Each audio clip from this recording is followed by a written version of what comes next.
Provérbios, capítulo 3. Nós vamos ler o último verso desse capítulo, verso 35, depois capítulo 4 até o verso 9.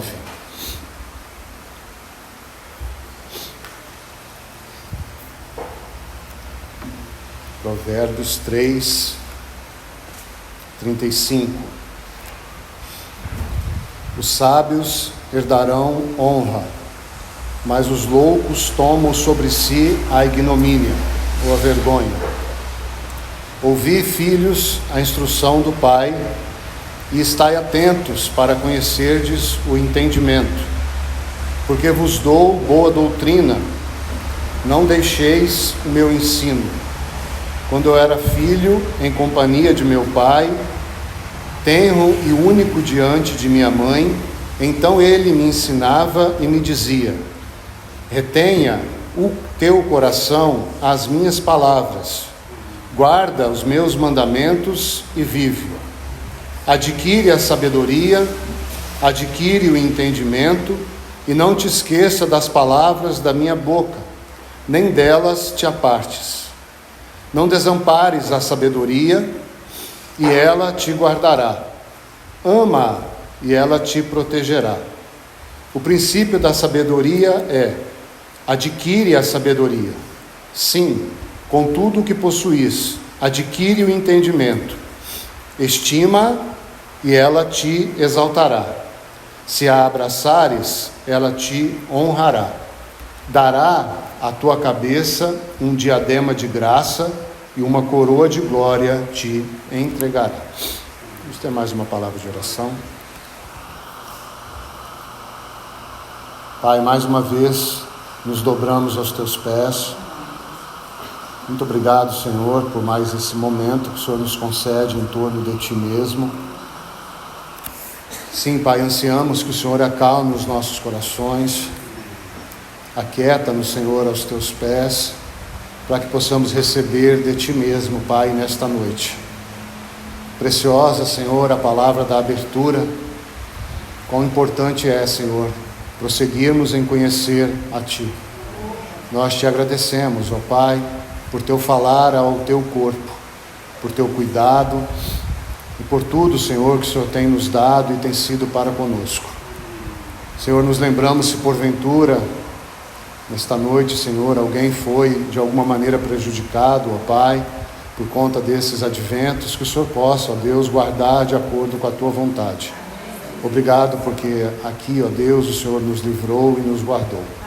Bendito seja, ó Pai, para todo sempre. Amém. Vamos dar mais um passo, irmãos, nesse estudo, contemplativo das Escrituras, contemplando o eterno propósito nas Escrituras. Para aqueles que estão tomando nota, então, 110º tempo, nós vamos separar 3 palavras aqui desse contexto. Os irmãos, então, à medida que formos vendo, iremos compreender o porquê dessas 3 palavras centrais. Então seria a palavra doutrina, a palavra sabedoria e a palavra honra. Doutrina, sabedoria e honra. Então por que nós também, e assim comumente vamos a alguns textos, buscando ver essas tríades, E esse texto também tem essa peculiaridade, que é ele apontar para o passado, para o presente e para o futuro. Então assim a gente tem contemplado o eterno propósito, aquilo que Deus planejou, ou seja, na eternidade antes do tempo, aquilo que Ele realizou em Cristo e está realizando através dos atos da igreja, e aquilo então que irá acontecer na sua segunda vinda, no momento do encontro então final do Senhor com a sua noiva. Então aqui nesse texto também nós temos essas 3 realidades: aquilo que Deus orienta, aquilo que Deus espera e aquilo que Deus recompensará. Então por isso esse texto também é importante. Para que haja então uma compreensão um pouco mais didática, para os irmãos que estão com o texto aberto, capítulo 3, verso 35 até o verso 3 do capítulo 4, ainda não é a letra A, tá? Eu quero colocar esses versos como sendo um fundamento antes de irmos à letra A, que seria a doutrina então. Então, verso 35 do capítulo 3 até o verso 3, você pode colocar como um fundamento. E qual é esse fundamento então? Relacionamento com o Pai. Relacionamento com o Pai.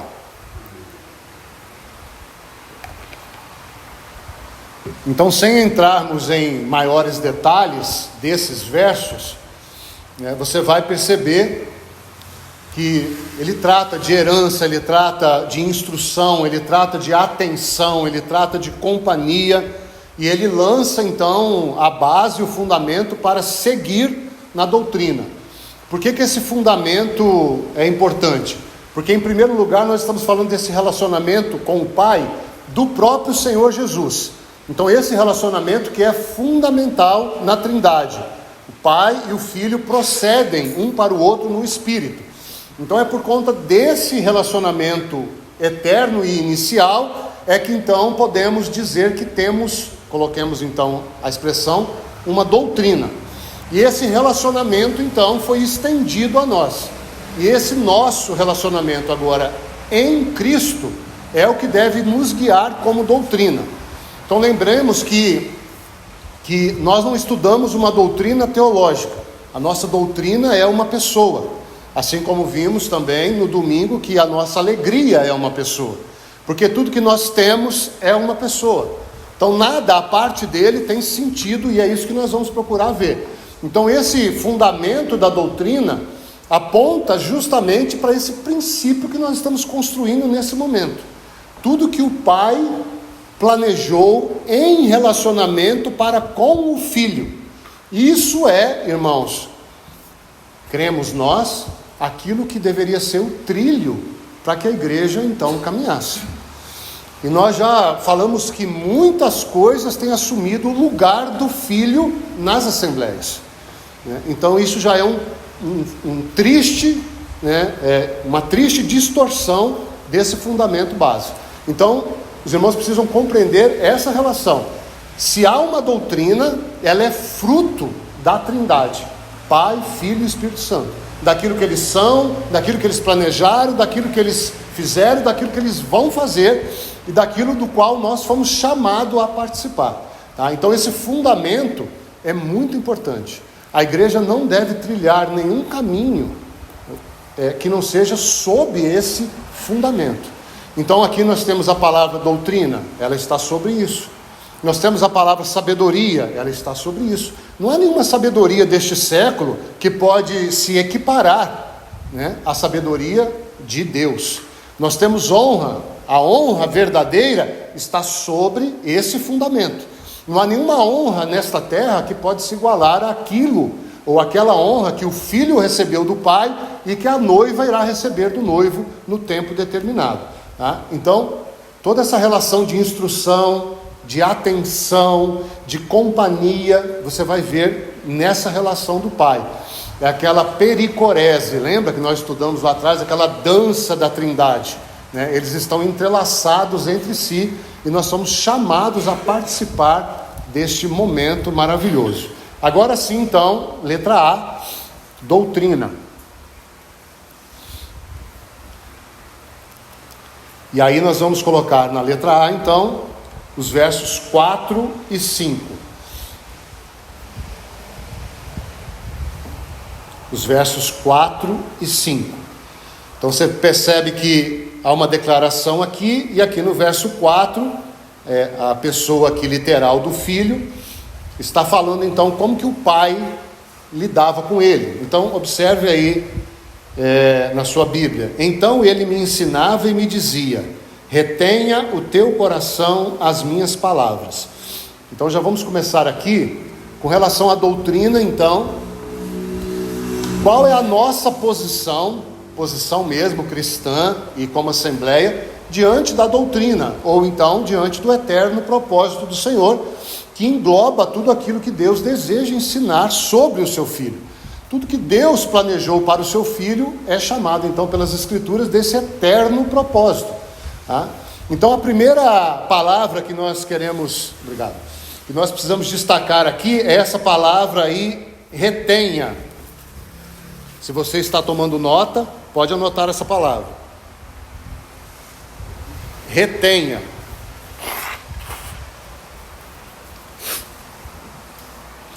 Essa palavra, irmãos, quando nós vamos ao Novo Testamento, nós vamos fazer só de uma forma em citações, para nós não nos estendermos, não é propósito, nós já estamos até mesmo com um horário um pouco avançado, e você vai tomando nota, eu vou citar os textos, e aí depois você pode checar isso em casa, tá?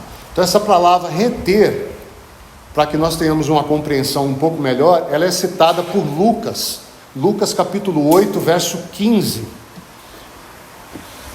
e essa palavra reter ali em Lucas, que também é citada na carta aos Hebreus, ela significa direção, significa progresso e significa velocidade, né? Direção, progresso e velocidade. Ela é uma palavra tirada então, para os irmãos aqui que são mais experientes, da área naval, né? Então ela é uma palavra que vai dar direção ao navio, vai dar o progresso devido àquele navio e vai dar também a velocidade devida àquele navio. Então, quando nós pensamos na doutrina que está sobre esse fundamento, então a primeira expressão que nós vamos destacar é essa: retenha. E veja, não é reter simplesmente a palavra no coração. Você viu aí o detalhe desse verso? Retenha o teu coração. Entende? Então literalmente é uma via de mão dupla, porque nós juntamos aqui com uma explicação mais clara do Novo Testamento, aonde o Novo Testamento vai dizer: olha, retenha a palavra, e ela vai guiar o teu coração. Aqui o texto está dizendo para nós: atrele, projete o seu coração em direção, no sentido do progresso da palavra, no sentido da velocidade, para onde a palavra está indo. Então essa é uma primeira palavra muito importante. Nós precisamos estar então nessa perspectiva com relação à doutrina, com relação ao eterno propósito. Então, reter, permitir que o nosso coração esteja aliado e alinhado, de tal maneira que nós sejamos então guiados, de uma forma então que seja o tempo e o modo do Senhor. Lembra Isaías 52, 12? Nem muito apressado e nem muito devagar. Então esse é o sentido. Quando nós atrelamos o nosso coração àquilo que ocupa o coração do Senhor, que é o seu próprio Filho, então nós damos a Ele, usamos essa expressão com humildade, damos a Ele condições para que Ele realmente guie o curso das nossas vidas e também, obviamente, da nossa Assembleia. Depois, logo abaixo, nós temos uma outra palavra importante: guarda os meus mandamentos e vive. Essa palavra guardar, ela tem uma palavra também similar. Claro, tem várias outras similares no Novo Testamento, mas separei uma em especial, que é uma palavra muito conhecida nossa, que está em Tiago capítulo 1, verso 21. Acolhei com mansidão a palavra em vós implantada, porque só ela é poderosa para salvar a vossa alma. Então essa palavra acolher, ela traz o mesmo sentido de guardar, de trazer junto. Lembra quando o irmão João ministrou para nós sobre Tiago? Levar conosco, guardar em nosso coração. E assim então, essa mesma palavra, ela vai no sentido de Tiago, salvando a nossa alma, no sentido mais expandido da vida cristã, formando o caráter de Cristo em nós. Ou seja, com base na doutrina, nós vamos então retendo, guardando no coração, e isso é o passo a passo para que o caráter de Cristo seja formado em nós. Então nós não vamos nos desviar daquilo que é a vontade do Senhor, nos perder, tá? Depois então tem mais uma palavra, mais duas na verdade, que precisamos separar aí agora no verso 5. Adquire a sabedoria, adquire o entendimento. Agora, e não te esqueças das palavras da minha boca. Um texto que gostamos muito também, e quero atrelar essa expressão, não te esqueças, é o Salmo 119, verso 97. Salmo 119, 97. Ó, quanto amo a tua lei.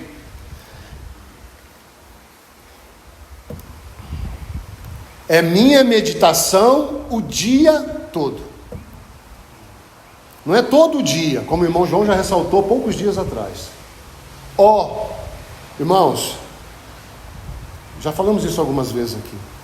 Esse ó tem se perdido no nosso mundo, de um modo geral. Ó, quanto amo a tua lei. É minha meditação todo o dia. E nós já trabalhamos essa relação, irmãos, que o cristão precisa aprender a viver em oração o dia todo. Não são momentos apenas de oração. É o tempo todo o Senhor poder ter acesso ao nosso coração e dizer: anda, para, faz isso, não faz aquilo, interrompa a nossa agenda. Então, esse não te esqueças é muito importante, porque precisamos ter no nosso coração uma palavra sempre fresca do Senhor, irmãos. E uma palavra que gere em nós, então, gratidão. E isso é um exercício. Isso é uma vida de oração. Não são apenas momentos de oração. Então, para que nós não nos esqueçamos, nós precisamos permitir que o Senhor traga isso à nossa memória o tempo todo. Nós nos deparamos com dificuldades, problemas, bênçãos. Senhor, onde o Senhor está? É o Senhor aqui? É isso que o Senhor deseja? É isso para agora? Por que aconteceu isso? Fala comigo. Sabe, irmãos, eu tenho falado isso enfaticamente. Trazer o Senhor para mais perto do nosso cotidiano. Ainda que ninguém veja, que ninguém perceba, você e o seu pensamento ligado ao Senhor. Com gratidão nos pequenos detalhes que Ele tem nos dado e tem sido para conosco. E a outra palavra também que precisamos aí, está logo abaixo. E dela não, nem delas te apartes. Essa palavra aí, não te apartes. Qual é o sentido dela aqui, irmãos? O sentido mais literal é: não vá muito longe. Isso é um sentido literal. Não vá muito longe. E aqui eu queria colocar duas relações que se distanciaram da palavra. Ou seja, homens e mulheres, cristãos ou não vem ao caso agora, se afastaram nessas duas esferas. Nós temos aqui o intelectualismo e o sensacionalismo, ou misticismo. Então, com essa expressão, queria que os irmãos ponderassem com relação a isso. Porque nós estamos falando de sabedoria, nós já vamos entrar na letra B e a sabedoria, por isso que eu estou tocando no intelectualismo. Nós não somos chamados para dissecar Deus como se isso fosse possível, para escrevermos compêndios de teologia, para termos as nossas cabeças cheias de instrução apenas. Nós estamos sendo convidados a termos uma vida de união com o nosso Pai e aprendermos a seguir os passos dele. Então nós, para que possamos andar assim, nós temos que guardar a nossa mente e guardar a nossa vontade e as nossas emoções nele. Senão nós vamos pelo intelectualismo, ou senão vamos para o misticismo. Então nós precisamos cuidar com muita prudência do que Deus planejou para o seu filho. Então isso é a excelência da doutrina, a exigência da doutrina. Então é por isso que nós já estamos aqui a longa data meditando sobre o eterno propósito, porque entendemos que pelas escrituras todas nós vemos a intenção de Deus ao fazer tudo o que Ele fez. E a intenção de Deus é glorificar o seu Filho e nos glorificar juntamente com Ele. E isso então requer de nós demandas. Então aqui nós temos um vigiar tanto corporativo, mas também pessoal. Uma das cartas que mais nos orienta com relação à doutrina é Paulo escrevendo a Timóteo. Paulo, obviamente, tem uma preocupação muito grande com a doutrina. E Timóteo está passando por um momento difícil quando ele pastoreava a igreja em Éfeso. E Paulo, então, vai escrever aquelas 2 cartas ali, 1ª e 2ª Timóteo, são cartas pastorais, orientando Timóteo. E a essência é: Timóteo, guarda a sã doutrina. Mas ele, irmãos, coloca uma expressão, se você quiser anotar, 1 Timóteo 4,16. Uma expressão muito preciosa. Ele vai dizer assim: cuida de ti mesmo e da doutrina. Nessa ordem, irmãos. Cuida de ti mesmo e da doutrina. Por que isso é importante nesse contexto, irmãos? Porque você não está aqui me ouvindo apenas para aprender doutrina. É para que você exerça a responsabilidade ao cuidar da doutrina, cuidando de ti mesmo. Então, cuida de ti mesmo e da doutrina. Porque que valor tem, irmãos, nós preservarmos uma doutrina teológica intacta se as nossas vidas estão apodrecidas? Então o desafio é um desafio doutrinário, tanto pessoal quanto corporativo. Quando Paulo vai escrever se despedindo dos irmãos, lá em Atos capítulo 20, verso 28, pode anotar esse texto também, ele vai usar o mesmo sentido. A preocupação de Paulo com os anciãos, os mesmos, juntamente nessas igrejas e também na igreja de Éfeso. Ele vai dizer algo assim: atendei por vós e pelas ovelhas. Ou seja, aqui um chamado mais aos anciãos, a necessidade da liderança, daqueles que são incumbidos, não só aqui, mas em qualquer lugar, de guardar o coração aferrado àquilo que é a vontade de Deus. Por quê? Porque, irmãos, haverá um momento, até mesmo aqui em nosso meio, se é que já não houve, de sermos desafiados a negarmos o que cremos em prol de outros, em prol das ovelhas. Então Paulo vai dizer: olha, as ovelhas são depois, cuida primeiro de vocês, assim como ele falou a Timóteo, cuida de ti e da doutrina. Por quê? Porque se nós não tivermos um coração firme no Senhor, convicto como era o coração de Paulo, quem nos separará do amor de Deus? É a convicção de Paulo. Eu estou bem certo, é a convicção de Paulo. Então Paulo estava bem certo, ele errou, ele admitiu o erro, admitiu, ele se arrependeu, mas ele não abriu mão daquilo que Deus plantou no coração dele. Ele não negociou. Por quê? Porque isso para ele era sabedoria. Era o que o irmão João leu ali em Colossenses: crescer no conhecimento de Deus. E Deus vai crescendo no nosso meio, um crescimento que procede de Deus, essas relações. Então, uma vida cuidando da doutrina, cuidando da centralidade de Cristo, é o que importa para nós. Lembra que Cristo é a doutrina. Ele vai dizer que as minhas palavras são espírito e são vida. Então ele e as palavras dele não tem diferença. Ele é a palavra de Deus. Nos últimos dias nos falou em um filho. Hebreus capítulo 1, verso 1. Então, irmãos, a doutrina é essa pessoa. Essa pessoa está no centro do relacionamento de Deus, Pai, Filho e Espírito Santo. Tudo que Deus planejou tinha em vista a centralidade do Filho, e isso foi estendido a nós. Isso é doutrina, irmãos. Por isso o fundamento: a doutrina nos aproxima de Deus, não aponta os nossos pecados, não aponta os nossos erros, não aponta as nossas culpas. Não só isso, irmãos, ela nos chama a andarmos com uma vida na luz. E aí então seguimos para a letra B: sabedoria.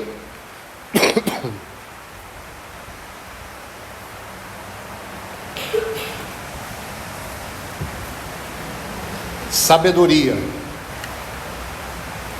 os versos, então Provérbios, capítulo 4, os versos 6 e 7. Sabedoria, letra B, Provérbios 4, os versos 6 e 7. Já vamos destacar essa primeira frase do verso 6. Não desampares a sabedoria, e ela te guardará. Essa expressão não desampares, irmãos, ela está diretamente ligada à carta aos Hebreus. Então, mais uma vez, nós vemos aí a harmonia do Espírito ao falar conosco, por conta do que temos recebido da vida do irmão João. Então, essa palavra não desampare significa não negligenciar, não abandonar, não apostatar, não negligenciar, não abandonar, não apostatar. Então esse é o caminho da sabedoria. Ela vai contrário àquelas instruções ou aquelas advertências que estão ali na carta aos Hebreus, onde aqueles irmãos estão caindo. Então o cristão sábio, ele não, de maneira nenhuma, ele negligencia, ainda que às vezes ele não compreenda tudo aquilo que o Senhor esteja falando com ele naquele momento, ou com a assembleia.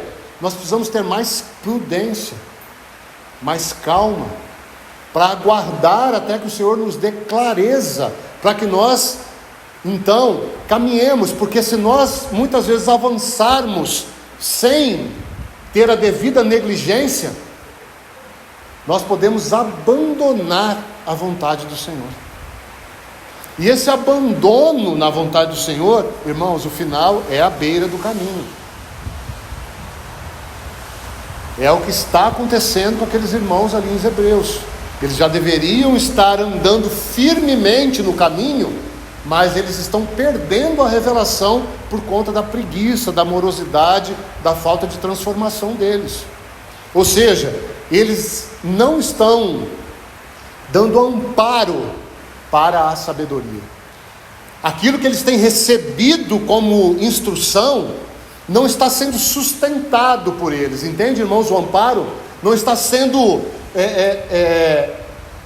está sendo administrado muito bem. Está se perdendo ao longo do tempo. E quando nós perdemos isso, quando nós não damos esse amparo, nós perdemos então esse guardar. Então, à medida que nós vamos recebendo, se nós vamos retendo, guardando, nós também somos guardados por essa revelação que temos recebido. Paulo vai ensinar isso também, escrevendo a Timóteo, 1 Timóteo capítulo 3, verso 15. 1 Timóteo 3, 15.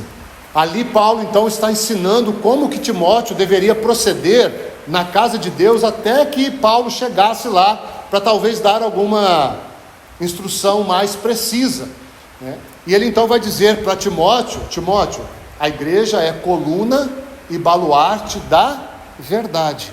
Ou seja, quer ser sábio, Timóteo, então você sustenta, coluna, e proclama, baluarte, a verdade. Então a sabedoria, por isso que nós começamos na doutrina, a sabedoria, ela consiste verdadeiramente em sustentarmos, aí está um desafio talvez mais pessoal, e proclamar, aí está um desafio corporativo. Quando alguns irmãos te perguntam por que você se reúne aqui, como é que você proclama a diferença de estar aqui e não estar em outro lugar? Entende? Isso é proclamar a doutrina que você e eu temos recebido. Entende? Como que nós conseguimos dizer alguma coisa diferente, se é que é possível, do que todos, ou a grande maioria, tem ouvido aí fora? Que é busca por melhores maridos, melhores esposas, melhores empregos, carreira profissional, muitas coisas são pregadas aí como sendo dádivas de Deus. Mas qual é a dádiva de Deus para a igreja?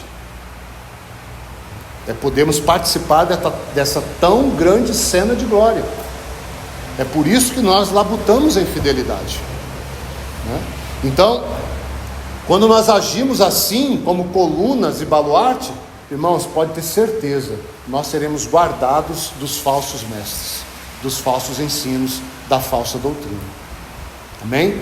A outra expressão então está logo abaixo: ama e ela te protegerá. Aqui nós temos o sentido de aliança. Ama, né? Aqui está falando da sabedoria. Calma que nós já vamos definir essa sabedoria, apesar de já sabermos, né? Então aqui fala de aliança, amar honrando aquilo que Deus estabeleceu como o seu propósito. Eu sei que muitas vezes, irmãos, parece que eu enfatizo muito a questão do eterno propósito, mas primeiro, esse é o momento de contemplação desse tema, então não tem como eu falar de outra coisa, porque esse é o tema, e nós já falamos isso inúmeras vezes. Todas as vezes que nós falamos do eterno propósito, o que nós estamos querendo dizer é: Cristo é o centro. Cristo é o centro, porque o eterno propósito existe, ou foi criado, para que Cristo assuma o centro de tudo, no devido tempo, de acordo com a vontade de Deus. Então, irmãos, quando nós amamos, guardamos, nós temos essa segurança, e aí nós começamos a ser introduzidos no descanso. Eu não sei o quanto do seu coração mudou nesse tempo que nós estamos meditando sobre o eterno propósito. Houve um tempo que o irmão João falou do trono, ali de Apocalipse. Deus está no trono, e Ele está no trono justamente por quê? Porque o seu plano vai ser executado. Então, amar aquilo que Deus planejou com verdadeira sabedoria é o que nos dá verdadeiro descanso. Por quê? Porque Deus não vai deixar que o seu propósito seja falido. Nenhum dos teus planos podem ser frustrados. Quanto que Jó precisou sofrer para aprender isso? Quanto de descanso Jó deixou de desfrutar até que ele aprendeu? Falei de coisas elevadas demais para mim, ponho a mão na minha boca. Então, queridos, há uma frase, na verdade duas frases que eu queria deixar, talvez vocês já até tenham elas anotadas aí, com relação à sabedoria e então não somente a inteligência. Então, sabedoria é conhecimento aplicado. Sabedoria é conhecimento aplicado. O que é isso?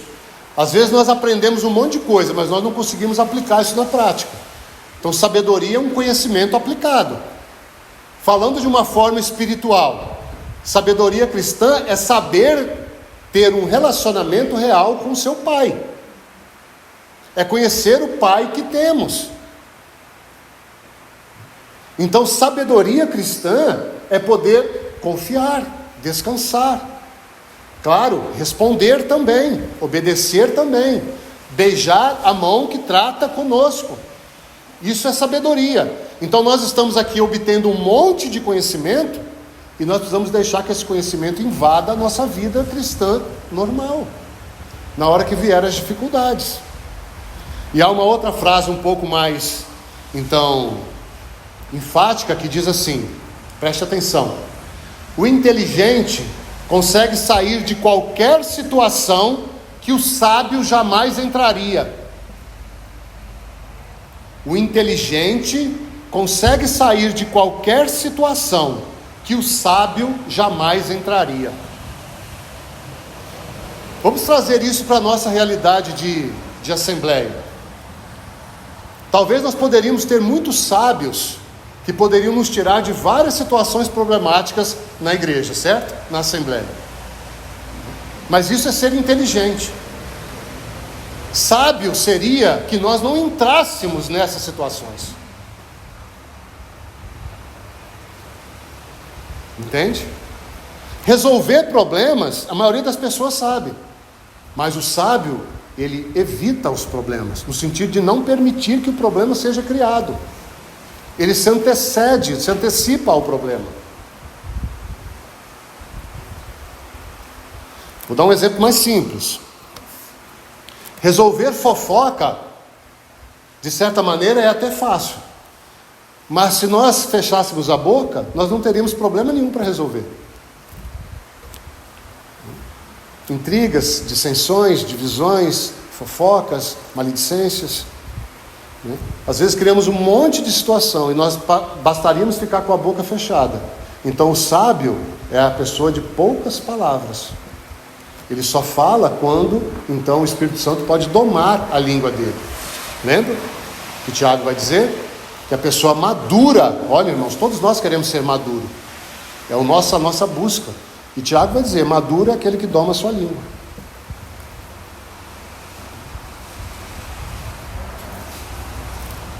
Pronto para ouvir.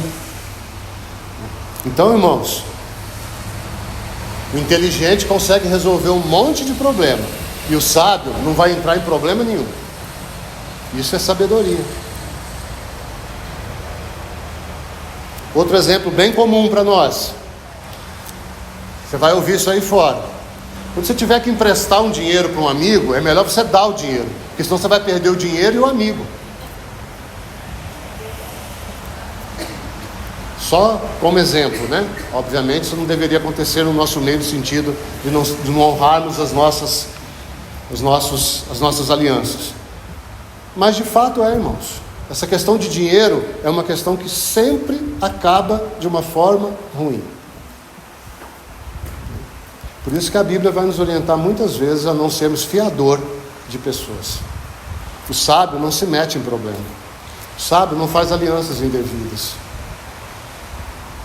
Então a sabedoria, ela está ali firmada sobre a vontade de Deus. E aqui tem que ter muita, por isso que ele vai dizer, adquire a sabedoria, aprende o entendimento, porque é um processo que nós precisamos ter. Nós já temos em nós a unção, João vai dizer, já está em nós o discernimento, mas isso precisa dominar todas as nossas atitudes, as nossas palavras. E para fecharmos então, honra. Provérbios 4, 8 e 9.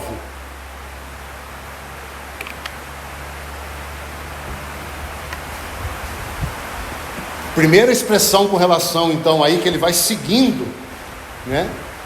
Se nós queremos ter honra, nós vamos continuar então com essa relação aí com a sabedoria, com o conhecimento, com a doutrina, com o relacionamento com o Pai. E ele vai dizer assim, estima, está aí no verso 8, e ela te exaltará. Estima, essa palavra ela é literalmente exaltar, como está aí, né? Estima e ela te exaltará.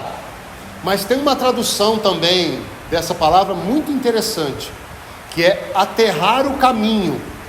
Sabe, aqueles vales são aplanados, né? Os vales cheios, as montanhas aplanadas. Não sei se é Isaías 40, eu acho que é Isaías 40, se não me falha a memória. Traz esse sentido de estimar, ou seja, a gente precisa preparar um caminho plano, para que a vontade de Deus tenha um curso, sabe, desimpedido na nossa vida. E aqui, irmãos, não dá nem para entrar, porque quantas coisas têm nos distraído, quantas coisas são buracos na nossa vida, quantas coisas são montanhas nas nossas vidas, coisas que nós mesmos criamos, relacionamentos, pessoas, e aqui até certo ponto família, tudo nós precisamos dar a direção do Senhor, para que nós tenhamos então um caminho plano, para que a sabedoria de Deus possa fluir. E aí, irmãos, à medida que nós vamos aplanando esse caminho, isso vai gerando para nós honra. Entende? É como se nós estivéssemos cooperando.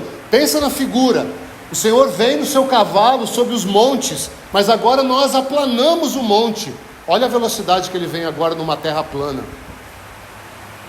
Então é responsabilidade nossa, tanto no nosso interior, sermos uma terra plana, mas também como igreja, preparai o caminho.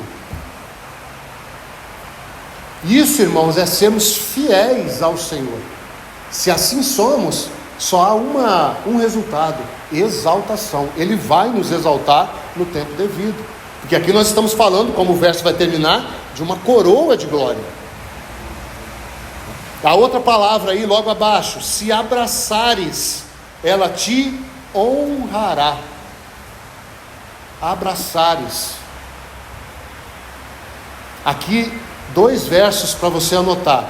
Primeiro, Salmo 34, 5. Salmo 34, 5. Contemplai-o e sereis iluminado, e o vosso rosto jamais verá vergonha. Salmo 34, 5. Contemplai-o e sereis iluminado, e o vosso rosto jamais verá vergonha. E também, irmãos, 1 Samuel 1,30.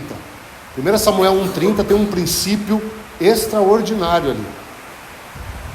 Lá vai dizer: aos que me honram, eu honrarei. Há o lado negativo também, mas não vou citar agora, apenas a parte positiva, tá? Então, abraçares.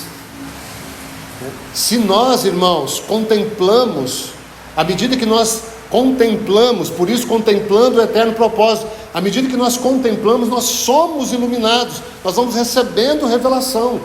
E se nós sustentamos isso, se nós abraçamos isso, irmãos, nós não seremos envergonhados. Veja, isso não quer dizer que nós seremos exaltados no meio dos homens, não.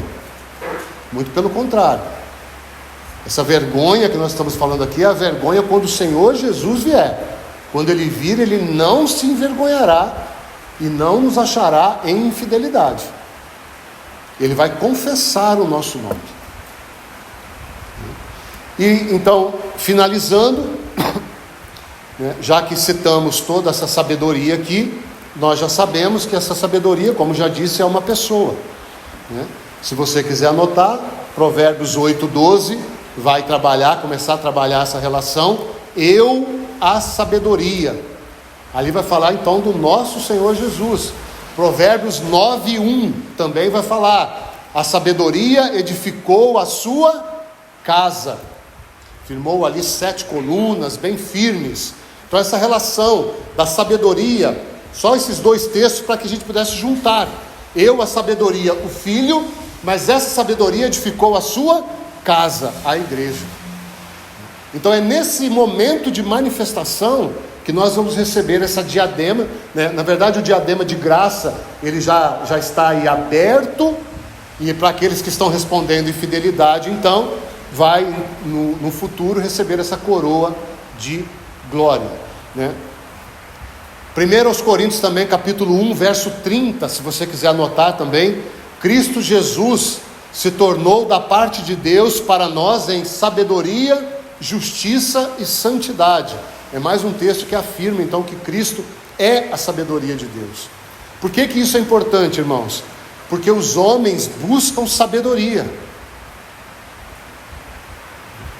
e nós buscamos a sabedoria.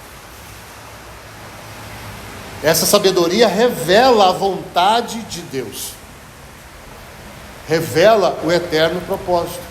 Isso para nós resultará em honra. O último texto então, para você anotar, também conhecido, 2 Timóteo 4, 7 e 8. Paulo vai dizer no final de sua vida: combati o bom combate, completei a carreira, guardei a fé. Verso 7. Então essa é a vida dele. E ele vai dizer: já agora. Então ele tem consciência, vê, já agora, a coroa da justiça, e ele vai colocar ali, irmãos, é dele, não é nossa, ainda não, me está guardada. Quando o reto juiz virá e me dará. Esse me ali, irmãos, no verso 8, é muito importante. É um direito para todos nós? É, mas é um direito que precisa ser adquirido. Paulo está falando com convicção, mas ele está no final da vida dele. Já está sendo oferecido como um sacrifício acessório. Ou seja, ele já cumpriu tudo o que ele tinha cumprido, agora ele é libação. Ele não é o centro mais. Ele vai receber por aquilo que ele fez, mas é como se ele tivesse promovido tudo para que todos pudessem olhar para Cristo e tirassem os olhos dele. Nesse momento ele vai dizer, no momento certo, o reto juiz então vai trazer a minha coroa. Mas ele não termina aí, ele vai dizer, não só a mim, mas a todos quanto amam a sua vinda. Aí está você e eu. Aí estamos nós. Então, uma última frase e terminamos. Juntando toda essa relação de sabedoria. Então, sabedoria é a inteligência aplicada com responsabilidade. Sabedoria é a inteligência aplicada com responsabilidade. Ou seja, a sabedoria ganhou a nossa inteligência. E nós, a partir daí, vivemos em responsabilidade. Então, que o Senhor possa nos ajudar, porque certamente, irmãos, se trilharmos esses caminhos que o Senhor tem, por sua infinita graça, nos revelado, nós poderemos ser livres de muito engano, e não só isso, poderemos desfrutar de um descanso verdadeiro já aqui, e podemos ser colocados por sua infinita graça em honra na sua segunda vinda. E esse é o nosso desejo, viver com Ele hoje e reinarmos com Ele eternamente. Amém? Vamos orar. Pai, mais uma vez nós te agradecemos, Senhor. Pai, tudo que nós citamos nessa noite com relação ao que possa ser nosso, nós queremos dizer, Pai, muito claramente, que temos plena convicção que só receberemos algo porque o Senhor decidiu nos dar. Não há nenhuma capacidade em nós de adquirir nada, se o Senhor mesmo não efetuar tanto em nós o querer como o realizar. Então falamos isso, Senhor, para que Satanás não alcance em nosso meio nenhuma brecha, Senhor, de soberba. Todos nós confessamos, ó Deus, a nossa total dependência do Senhor. Mas por outro lado, Pai, nós não negamos aquilo que o Senhor tem nos dado. Nós somos ousados naquilo que conhecemos, porque o Senhor se revelou a nós. E não nos deixe também, Pai, por outro lado, sermos omissos daquilo que o Senhor tem nos dado. Use os nossos corações, nos dê intrepidez para entrarmos no Santo dos Santos e permanecermos ali em união contigo. Bendito seja, ó Senhor, para todos sempre. Amém.